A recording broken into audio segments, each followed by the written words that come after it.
ஏன் ஒரு மாதிரியா இருக்க? அதெல்லாம் ஒண்ணும் இல்லையா, நான் நல்லா தான் இருக்கிறேன். ஏய் இல்ல இல்ல இல்ல, என்னமோ நடந்திருக்கு. என்ன ஆச்சு?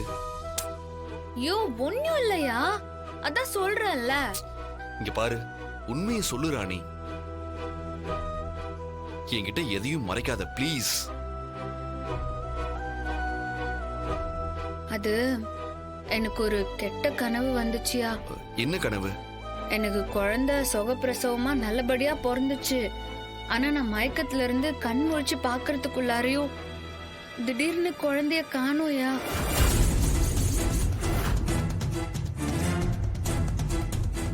உன்னுடைய மனைவிக்கு சுபப்பிரசவம் ஆனதுக்கு அப்புறம் நீ அந்த குழந்தைய முதல்ல இங்க எடுத்துட்டு வரணும்.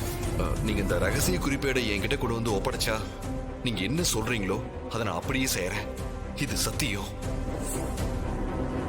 எங்களுக்கு குழந்தை பிறந்ததும் என் மனைவி மயக்கத்துல இருந்து கண் முடிக்கிறதுக்கு முன்னாடி உங்ககிட்ட கொண்டு வந்து காட்டுறேன்னு நான் அந்த காவலனுக்கு சத்தியம் பண்ணி கொடுத்தேன். இப்ப என்னன்னா ராணி கனவு கண்டன்னு சொல்றா. இது எல்லாமே யதார்த்தமா நடக்குதா இல்ல உன்னோட ஒன்னா கனெக்ட் ஆயிருக்கான்னு தெரியலையே.